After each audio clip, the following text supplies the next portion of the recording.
The house was built in 1490, finished in 1510, with its moat around it and 2 drawbridges which get pulled up every night and let down every morning.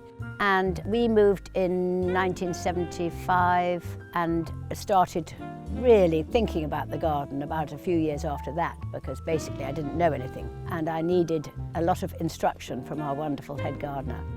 And slowly my confidence grew and I began to do more things with the garden, and in '82 we put this garden down, which is a rose garden, where there was nothing here at all. We've been constantly adding and improving and editing the garden since then.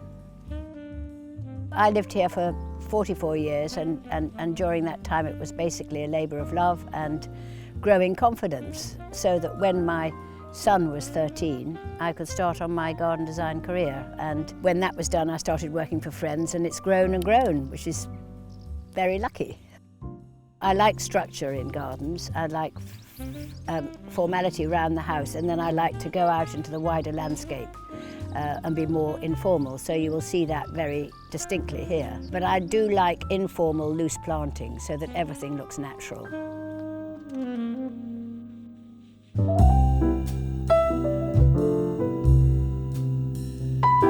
From June and July, I look forward to seeing the roses. But I do like the old-fashioned roses and also the David Austin roses. I'm not so keen on the modern roses or modern rose gardens. So I like lots of companion planting, they call it. You'll see the alliums and the geraniums and the hyssop and everything else growing amongst the roses. And that's what I think completes this very romantic picture.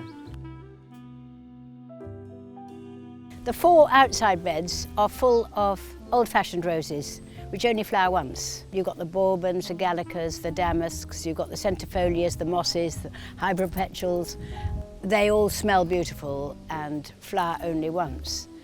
And so I thought these inner circle beds, coming round Flora, who is holding a garland of roses, should have the David Austin modern roses which flower again. And so you've got the Munstead Woods, the Bonicas, and all these more modern roses, but they fit in so well because they look old-fashioned.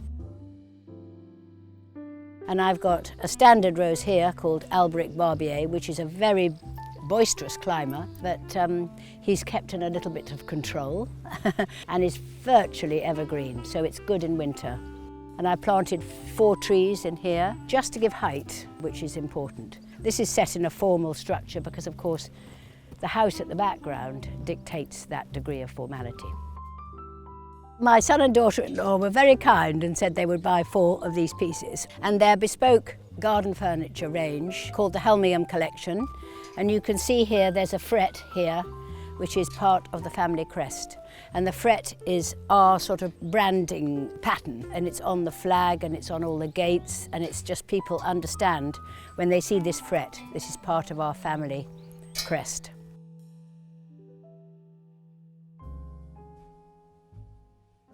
This is the entrance to the main wall garden. We have cruciform borders going all the way down and across.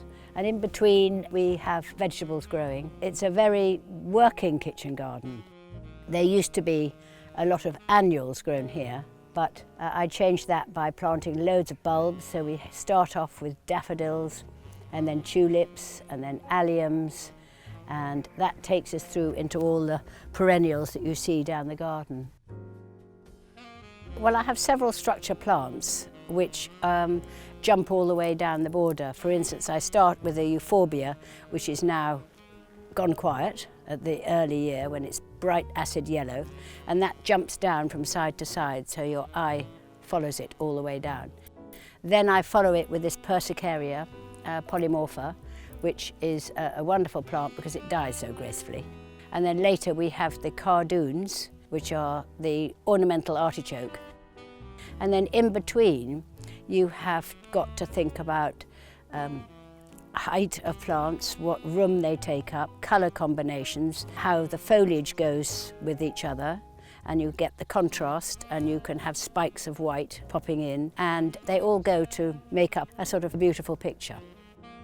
So here we are in one of the tunnels, where we're growing gourds, and each of these gourds plants will grow at this time of year about a foot a week, and they will eventually, of course, climb over and come down the other side. And they're all different shapes and sizes, knobbly ones, smooth ones, green ones, stripy ones, and they look like great Chinese lanterns. And then this is the area that I took out of horticulture. This is a seed mix called Pixie Mix, and it goes in a spiral because I absolutely love spirals. And we think it's so pretty, and people just absolutely love it. The good vegetable garden is over there, but along here is quite fun. This is a potager, which is a sort of ornamental way of growing vegetables and herbs. And I copied the yew buttresses over there in wire work, and we've got sunflowers growing up here. I rather love these design of black and green lettuces, which I think are rather fun, with a crisscross pattern of chives. Actually, we've got something quite fun down here, which I can show you. In about 2005, I was doing a Chelsea garden, and in those days, after the garden had finished and everyone has gone home, the main plants were tipped in the skip. And I'd paid a lot of money for these yew and box plants.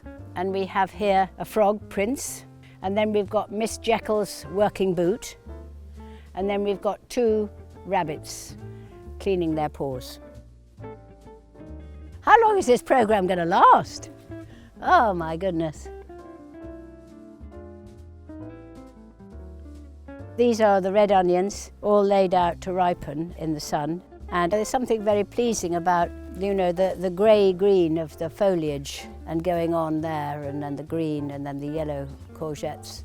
And then I have these dwarf apples at each of the four corners and pots which are planted up seasonally.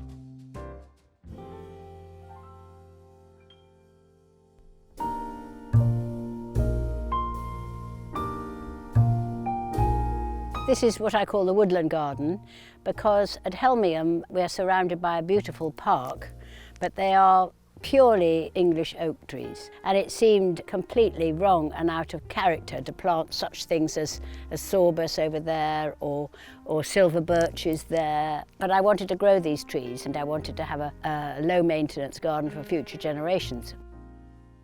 These are my yin-yang mounds, which are sort of like a form of landform, and they are just a bit different and contemporary in this woodland garden.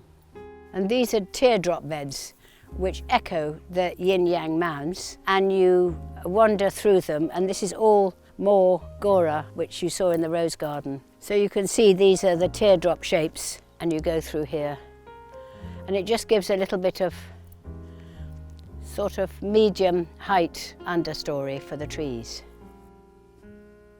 I haven't really looked at this garden for some time, and this Quercus palustris, which is a pin oak, has grown so much. It's amazing. It's so thrilling because they were such small trees when I planted them. I think people see this garden as being very beautiful and romantic, and I'm sure it still has its mixture of beauty, a bit informal, a bit wild, and yet, you know, keeping within the rules of horticulture. It's a nice thing to have this intensely intimate and private family garden that we can open for so many people to enjoy, and that's a great incentive for us to make it look even more beautiful and lovely, to give other people the enjoyment that we have.